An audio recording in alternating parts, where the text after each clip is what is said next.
I'm watching some YouTube right now right there. I'm playing Broadside and I'm playing Plants vs. Zombie 2 on my Chromebook.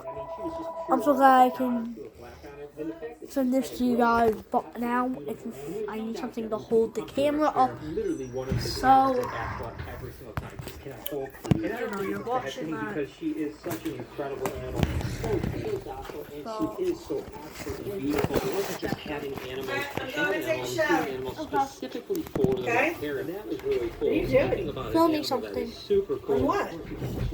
My phone. Obviously, I wouldn't have Where's your phone? I'm using the shoebox to hold it up. Just absolutely incredible. I mean, look how beautiful that animal is. And you know, I've always loved sloths. I've always wanted to get a sloth. There's just something so interesting about it. I don't need to read anything. 2.5 years. I couldn't imagine life without them, you know, and it brings so much joy to people. And that's, again, what it's all about here at the Red Terror. Bringing joy to people. Having people go like, oh my God, this is just so amazing, you know, and having that amazing experience. Gogo is just another layer. And again, I think about that at the aquarium. It's like, how The soup puppy. all kinds of new stuff, you know, it's going to be cool. Now, interestingly enough, Al Macino is pretty interesting to me. I actually had a friend of mine in chat that actually was kind of just downsizing his collection. He kept on, like, you know, calling me up saying, like, hey, you know, I want to get rid of this. As a matter of fact, Sunfire was one of the first snakes I actually got from him. I got a couple other reticulated pythons, but the one snake that he wanted to keep was the Macino reticulated python, Al Macino. That was the snake to watch. I was like, oh my gosh, that's the most beautiful snake he had. And I understood that this was like the snake he was going to keep. But eventually he said, you know, hey, you know what? I think I'm going to get rid of my last snake. I remember meeting him in a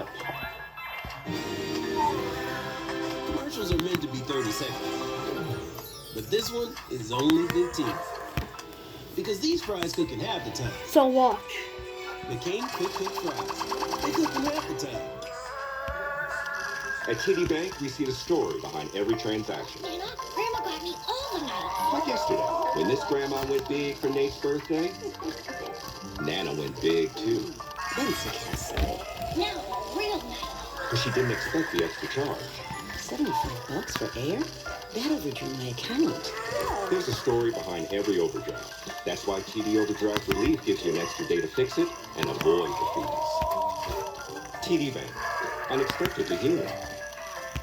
parking lot right by the University of Michigan, ironically enough, and there was actually a Michigan game going on that day. We were in a parking lot with a bunch of people who were exchanging. It was just crazy, but regardless, Al is super cool. Salt and Pepper, what can I possibly say about these guys? I mean, they're life-changing, you know? I've always loved crocodilians. I think that when it comes to reptiles as a whole, crocodilians may be my favorite facet of it. You know, I love snakes, don't get me wrong, but there's something really amazing about crocodilians. Of course, we've got Salt, he's a little tiny baby, and Pepper is a little tiny baby. It's so nerve-wracking, you know? It's like, oh my gosh, you know, I've got this, like, super expensive animal. I don't even know if I know what I'm doing. I've had, you know, RJ and a few other alligators, but this is like the next level. You know, Salt has touched so many people's hearts because, you know, you can go and actually handle it. And of course, now we've got Freya that we're starting to do that with as well because Salt is getting much bigger. And even though Salt is going to a giant enclosure, it's going to be really cool to have people be able to still interact with. This is, of course, Sunfire I was telling you about. Guy, my buddy Joe, that gave me the animals right here. This is one of the first ones, and she is just getting better and better with age. There's no doubt about it. Anna actually came from a good friend of mine who had raised her up for a year and a half. He just needed to get rid of her because he didn't have enough room for her, right? And she just really came in and it's just an amazing with her bobber.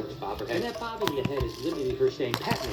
You know, that's what she wants. She wants to get pet, but if she doesn't come back, she doesn't realize that my arms aren't long enough. So all the way here, she's like puffing up like, okay, pet me. You know, so that's the one thing, you know, our reptiles are super smart. I do find that Tiana and even the rhino iguanas often do that. Like, you can't reach them, but they still are like, all right, why aren't you petting me? You know, it's really weird. But Tiana is amazing. All the Cyclone stuff is just absolutely ridiculous. And speaking of ridiculous, I mean, what's more ridiculous than my armadillo? You know what I mean? Urlo is just ridiculously cool. I love this guy so much. He's absolutely wonderful. Of course, he's a little bit of a cheeky monkey and a little bit of mischief. There's no doubt about it. Like I said, I didn't know that I needed an armadillo until I actually got an armadillo. And he is just absolutely incredible. I fixed his cage recently. We're actually going to do this kind of enrichment thing with him and training that we're going to do in the next couple days where we're going to build a stand for him that he can do. So it's going to be really, really cool. So stay tuned for that. That's coming up. But yeah, we'll just let him run around. I'm going to clean this track out so this glass actually shuts. Come on, Mr. Armadillo.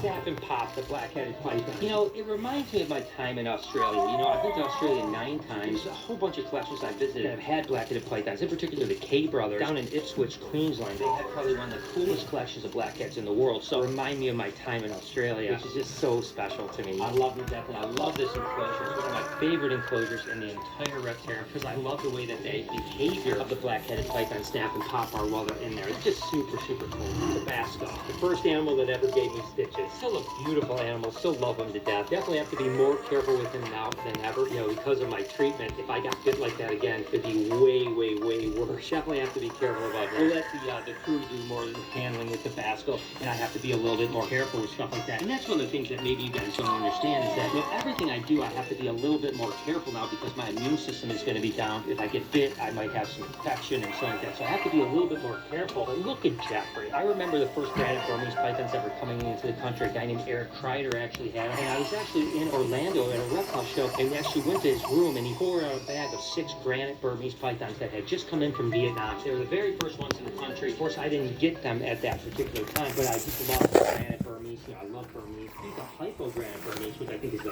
prettiest of the granite. And now that he's getting some size from, man, that animal is just absolutely stunning. But again, it kind of reminds me of those early days of Burmese python. The granites just first came in and thinking like, wow, hopefully one day I'll be able to have them. Then there's Cupcake. Cupcake is my big Colombian boa constrictor. All right.